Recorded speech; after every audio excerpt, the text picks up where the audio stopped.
I went to see Michael this weekend and I've been trying to work out how I actually feel about it because the honest answer is there were a lot of parts that I did really enjoy. I think there's something undeniably cool about sitting in a cinema theatre and hearing Thriller through a massive sound system. There's something fun about seeing iconic performances recreated on a big screen and with the costumes, the choreography, the lighting, the scale of all of it. Michael Jackson's music is very theatrical already, so when the film leans into the performance side of his life, it almost feels like it's doing maybe the obvious thing, just letting his music be huge and take center stage. But the more I thought about the film afterwards, the less I felt like I had watched a biopic. And the question I kept coming back to wasn't just, did I enjoy this movie? It was, what responsibility does a biopic have when its subject is both culturally monumental, but also morally unresolved for a lot of people? Because that is the impossible thing about a Michael Jackson movie. You're not just making a movie about a singer. You're making a film about one of the most famous people who's ever lived. You're making a film that for a lot of people is about nostalgia, childhood, celebrity, race, exploitation, genius, abuse, fandom, money, image, mythology, and of course allegations that still shape the way a lot of people think about him. So when a film like this chooses what to include and what to leave out, that choice matters. And to me, Michael feels like a film that wants us to remember and forget at the same time. It wants us to remember the music, the magic, the dancing, the scale, the cultural impact, but it also wants us to forget, or at least not look too closely at the things that make his legacy so difficult to talk about. So this is not going to be a straight, was it a good or a bad movie review. It's more about what kind of film this actually is, what it avoids, what it gets right, and whether I think it works as a biopic at all. Hello everyone and welcome back to my channel. I apologize for the god-awful lighting. As you can see, it is late in the evening, but I really wanted to get my thoughts out there about this movie. So if you haven't yet, please think about subscribing to the channel. I do a lot of these types of videos. I also do pop culture analysis and I'm always on the hunt for new topics. So I engage a lot with all of you guys to come up with things to talk about. All that being said, let's get back into the video.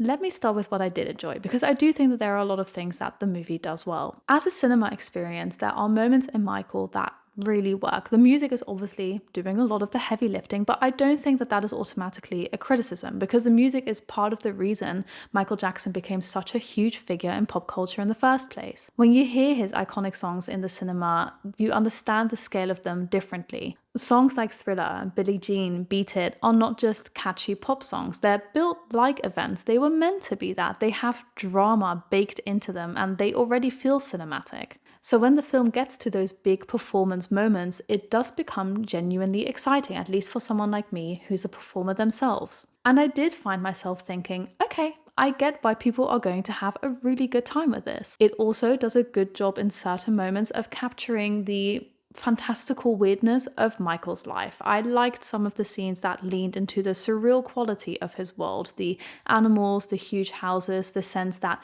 his life had become completely detached from anything normal. Those moments worked for me because what I know about Michael Jackson, his life wasn't normal. It wasn't even celebrity normal. It was something stranger than that. He existed in this space where he was part person, part product, part myth, part global brand, and of course, part lost child star who never really escaped the machinery that created him. And when the film touches on that, even if it's just briefly, I think it becomes much more interesting. The problem is, though, that it rarely stays there long enough. It gives us glimpses of a more complicated movie, but it often pulls back into safer and more familiar waters. It knows how to recreate the moments we already recognize, like the first time he moonwalks or the classic Billie Jean performance, but it seems a lot less confident when it comes to explaining what those moments actually mean for Michael as a person. And that becomes, in my opinion, one of the biggest issues of the film overall, because as a musical nostalgia experience, I get it. As a big, glossy, expensive celebration of Michael Jackson's career, there's definitely something there.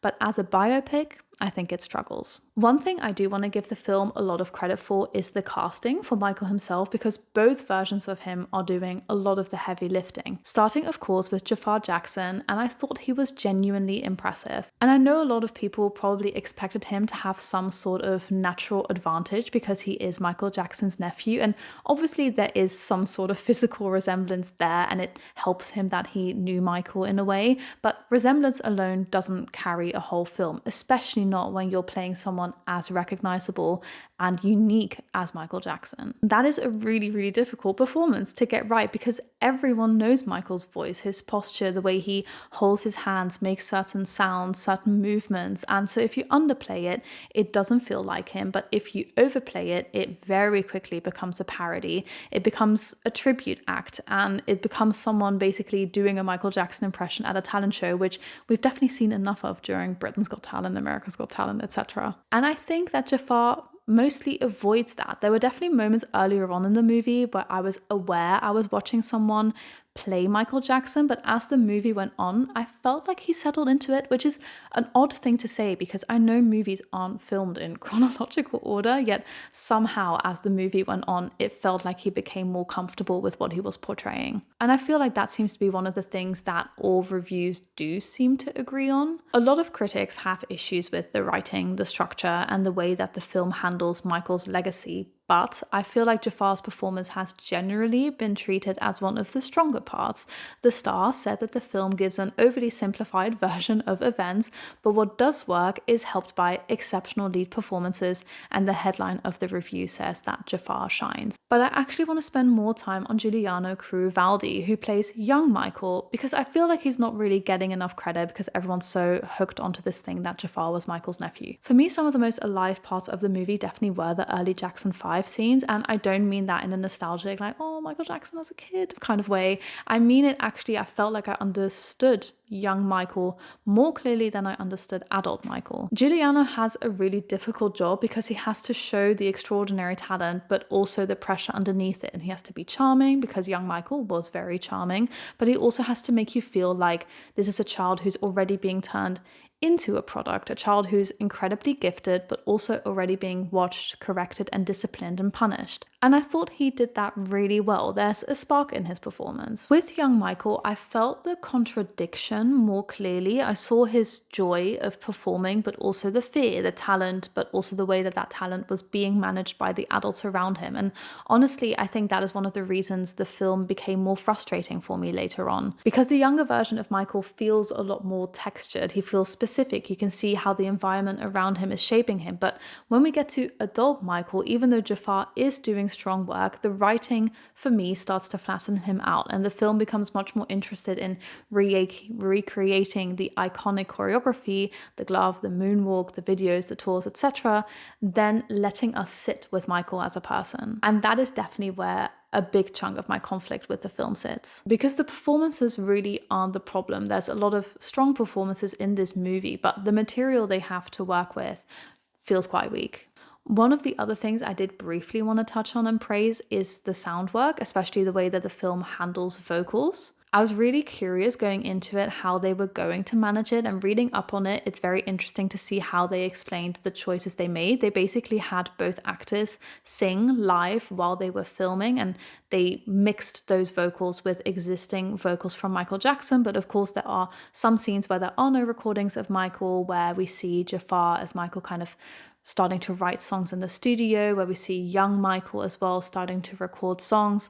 And there it's mostly just the actors singing. And one of the reasons they did this is because if you're going to do a musical adaptation, you can't have a powerhouse vocal coming out of an actor who doesn't know how to sing like that. It's going to look really mismatched if suddenly like Beyonce's belting voice came out of my voice box. So they need to train them in how to sing these songs with the same conviction that Michael did on stage or in the recording booth. And because they did that, and both of these actors, their vocal tone was quite similar to Michael's, they were able to mix these together and create like a nice illusion there. So Aside from the story and everything like that, I think that's a cool piece of just movie and music making. When the movie is operating on that level, it genuinely feels effective, but that's why I keep coming back to the idea that this film works better as an elongated music video, and I don't necessarily mean that as an insult, because it's a very good music video in places. It's slick, it's energetic, and it's often really fun to look at and listen to, but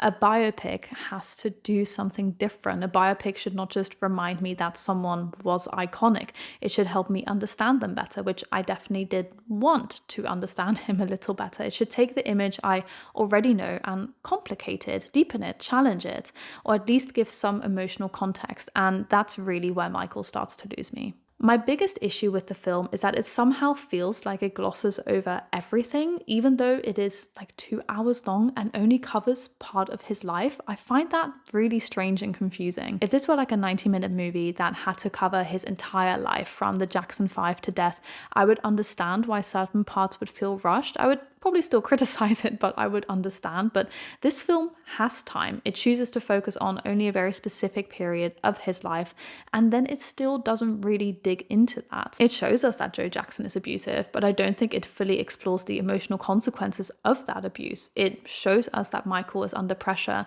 but rarely lets that pressure shape the story. It shows us Fame is isolating, but then it doesn't sit in that loneliness at all. Coleman Domingo is good as Joe Jackson. I've seen people praise his performance, and I understand why. He brings presence and menace, and you can feel him trying to make Joe more than just like a one-note abusive father, like technical kind of what we see. But the material itself, as I said, feels quite weak there. The film gives us the idea that Joe Jackson was a threatening figure, but it doesn't really let us understand the full psychological impact that would have on a young child. It gestures at the damage and then it very swiftly moves on. And obviously it keeps coming back to it. It happens again and again, but then it immediately moves on. Michael experiences pain. We see the accident on the Pepsi commercial, but the film rarely lets that pain disrupt the forward momentum. He always just keeps going and somehow gets his way, even though he apparently is very pained by everything. And of course, real life is complicated. People do achieve extraordinary things while carrying trauma. I'm not saying the film needed to show Michael being completely broken by every difficult thing that happened to him, but it would have been nice to see a bit more of a struggle and understand really what was going on for him internally. Because drama comes from friction, characters come from contradiction, and Michael Jackson's life was full of contradiction. He was so powerful yet vulnerable, childlike yet incredibly ambitious, and adored by millions but apparently deeply isolated. And that's the interesting part, but the film often seems more comfortable with Michael as the icon than Michael as a person. And this is probably the thing that I think surprised me the most, because whatever you may think of Michael Jackson, he was not bland. He was a very distinctive public figure. Everything about him was very specific. His style, his voice, his movement, his persona, the way he spoke, performed, and the way he seemed both incredibly controlled yet very fragile. So it's strange that adult Michael sometimes feels bland and muted in this film. And again, I don't think that's necessarily Jafar's fault at all. I think he's often doing a lot with what he's been giving. The issue for me is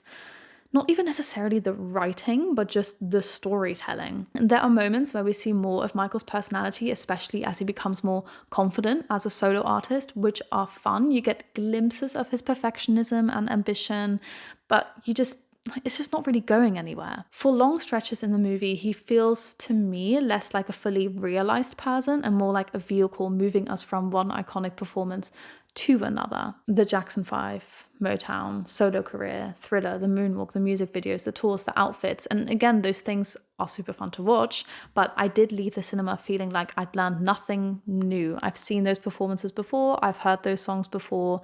There was nothing in here that was surprising to me. And maybe for some people that is enough. Maybe you go into this movie mainly wanting nostalgia. I definitely, for a part, went into this movie just wanting to hear Thriller on a big sound system because I love that song. But all that being said, a biopic should do more than just remind you that someone was famous. It should help you understand what fame did to them, what they wanted, what they cared about, what they feared, and what they became. And Michael gestures towards a lot of that, but then it rarely digs deep enough. And this is where I think the film becomes quite interesting to me. Not always intentionally, but interesting nonetheless.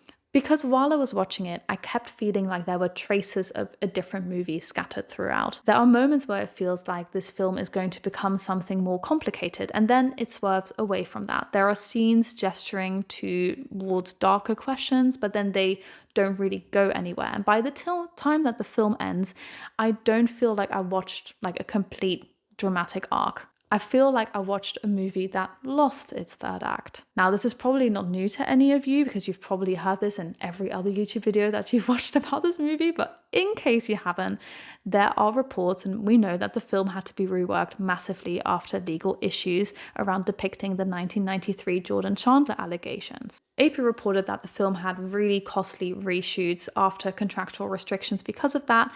Basically, it's insinuating that the movie was going to go into the allegations, had shot a lot of that material, and then had to rethink what it was doing due to a clause that they found very late on into the process, which is baffling to me. But instead of finding a new third act or a retelling of what they wanted to show, it to me just feels like the third act was scrapped, and so we just end midway through with this weird kind of space at the end of, are they going to make a sequel or not, dependent I guess on if the movie makes money and if people want it. So I want to be careful here because I can't pretend to know exactly what the movie could have been or what an earlier version of the film looked like, but what I can say is that the final version definitely feels like it's missing something. It doesn't feel like the creators made a firm choice to avoid the allegations and then built a strong alternative ending around another aspect of Michael's life. It feels more like the film arrives at a point where it no longer knows what to do with itself. And that matters, I think, because if you're going to make a Michael Jackson biopic, you have to choose how you are going to handle the fact that his legacy is morally unresolved for a lot of people. I'm not naive. I know that a film made with involvement or approval of the Michael Jackson estate was never going to be a movie that villainized him or realistically going to become a film about how he potentially allegedly molested children. If I want to see about those allegations, there are a lot of great documentaries that go into that, and I have watched those. But I think if you're going to make a biopic about a controversial figure at this point, like Michael Jackson, you still have to choose what your film is doing. You can't like awkwardly hover in the middle somewhere, and it really does that. For a movie that in its final version doesn't want to properly engage with the child abuse allegations, it shows Michael with children a lot. And I found it uncomfortable, not because every scene with children is automatically sinister, but because I couldn't work out what the film wanted me to do with those scenes and feel about those scenes. They know that their audience knows what the allegations were. Are we supposed to read these scenes as innocent? Are we supposed to feel the shadow of the allegations? Are we supposed to understand why Michael potentially allegedly did what he did? Is it hinting at something? Is it trying to reclaim those images? The ambiguity doesn't feel complex to me. It's evasive. There's a difference between a film trusting the audience to sit with discomfort and a film refusing to name what everyone knows is there. And that's the central issue with the movie, because it wants the emotional weight of being a complicated biopic, but it then doesn't want to fully engage with those said complications. And so that brings us to the question we started all of this with. What responsibility does a biopic have when its subject is both culturally monumental yet morally unresolved? Because I don't think the answer is simple. I don't think every biopic has to include every awful thing a person has ever been accused of or done. I also don't think a film automatically becomes better just because it's darker or more cynical. Sometimes films mistake misery for honesty, and that's not what I'm asking for here either. But I do think that a biopic is always making an argument, even when it pretends like it's not. Every scene is telling us this thing mattered. Every omission is quietly telling us don't look over there. The point where a film chooses to end is an argument. The characters it gives complexity to are an argument, and so the people it leaves outside of the story are also an argument. I don't think at this point it's a coincidence that the movie ends where it ends. It wants us to feel the pain of Michael's childhood, but it doesn't really sit with the long-term damage. It wants us to admire his genius, but it doesn't fully interrogate the machine around him. It wants us to understand that he was strange and isolated, but then it doesn't really ask what created that strangeness or what he did with the power that he eventually had. Most importantly, I think it wants to preserve Michael Jackson as a cinematic hero. And again, I understand why. This is a commercial biopic. It's made for wide audiences. It's built around music that people love, and it's attached to a legacy that is still very financially valuable. But if that is what the film is, then I think we should be honest about that. Maybe this isn't really a biopic in the fullest sense. Maybe it's a legacy project. Maybe it's myth making. Maybe it's a very expensive act of reputation management wrapped in nostalgia and good music.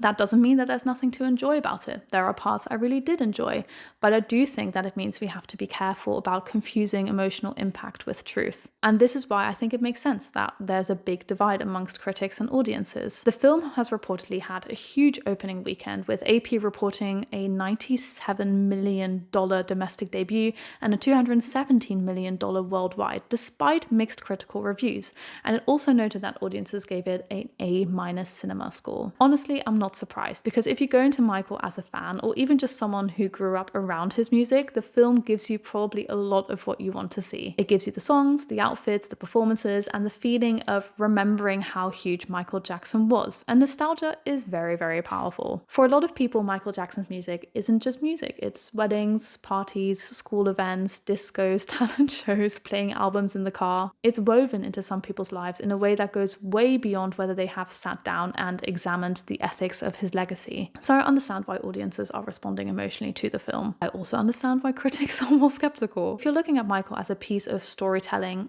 it is frustrating. It's polished but shallow, entertaining but very evasive, impressive in the musical sequences but much weaker when it maybe tries to be a character study. The film knows how to recreate the legend. I'm just not convinced it knows how to then examine him.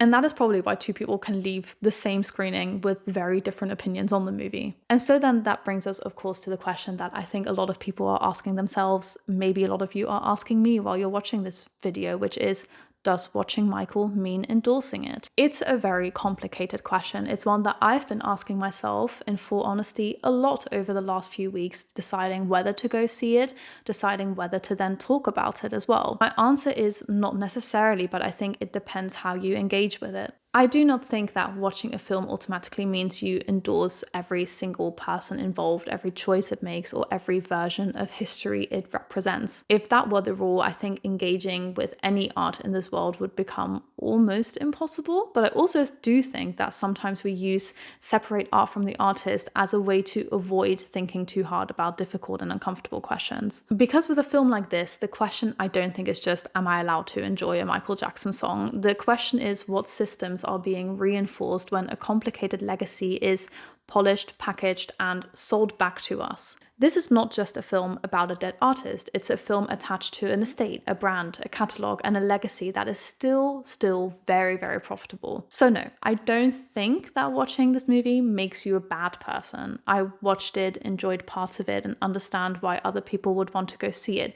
But I do think it's important to be honest about what the film is trying to do. The film is not a definitive portrait of Michael Jackson. It's a version of Michael Jackson, a curated version, protected, and a version shaped by nostalgia, legal limitations, estate interests, music rights, audience expectation, and the commercial need to turn him into a cinematic protagonist. And that version can be really entertaining, but it shouldn't be mistaken at all for the full truth. And so the thing I keep coming back to is that celebrity legacy is never just about the celebrity themselves. It's also about everyone around the story. Who gets protected, who gets softened, who gets erased, who gets made out to be a villain, who gets turned into an obstacle. And that's why biopics matter. Because for a lot of people, especially younger viewers, a film like Michael might become one of their first major encounters with Michael Jackson as a person, and not just as like another song on a playlist somewhere. And if the film gives them a genius without complication, trauma without depth, controversy without context, and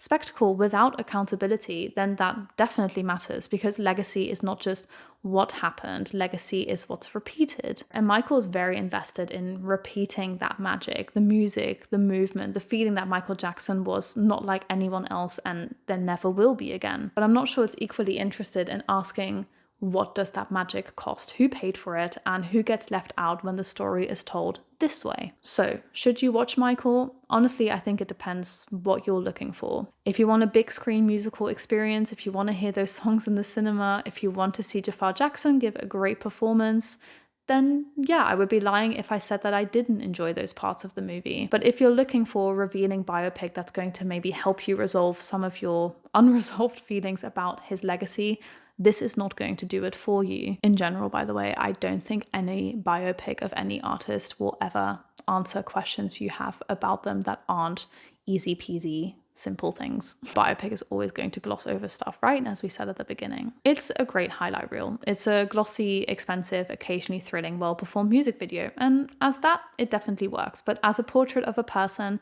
I found it lacking. And I think most importantly, the way they handled whether to tiptoe around the allegations or not, I found quite insensitive. It really didn't stick well with me that they chose to show scenes of him at children's hospitals and interacting with children and struggling to move on from a childlike mentality without then addressing any of that towards the end. That to me feels like a slap in the face. In all honesty, I thought the movie was going to go into it, naively so maybe, but I did think the movie would have to touch on it in some way. But as soon as I realized that we were very well into this movie and we'd only passed a few years of age, we definitely weren't going to get all the way to the end.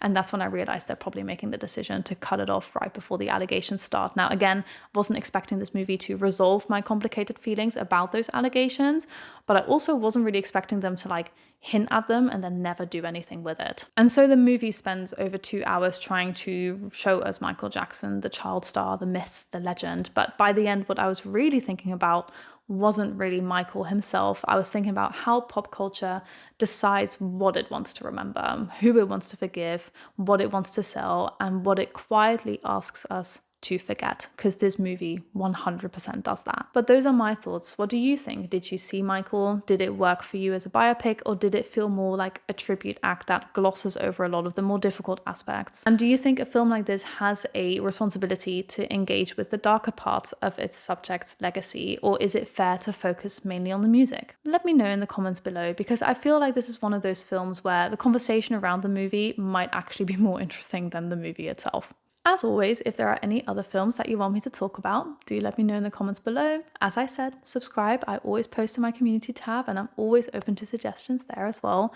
I hope you have a lovely rest of your day, evening, weekend, weekday, whatever it may be, and I'll see you in the next one.